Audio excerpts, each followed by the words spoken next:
Welcome to Let Me Fix This. Enjoy the video. In this video, I will explain how to make butter quenelle.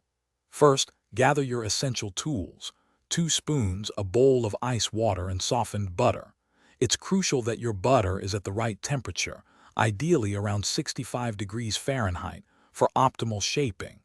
Before you begin, make sure to chill your spoons thoroughly in the ice water for at least 1 minute. This step is vital to prevent the butter from sticking and to help maintain its firm shape as you work. Now, let's dive into the technique. Begin by scooping a small, consistent amount of your softened butter onto one of your chilled spoons. Next, take the second chilled spoon and gently scrape the butter, transferring it to the first spoon while simultaneously shaping it. The key is to rotate the spoons against each other, using a smooth, continuous motion. This action will gradually form the butter into an elegant, oval or football-like shape. To achieve that perfect quenelle, continue the rotation and scraping motion between your 2 spoons. Focus on creating a smooth, elongated, and symmetrical 3-sided oval. This takes a bit of practice, but consistency is key.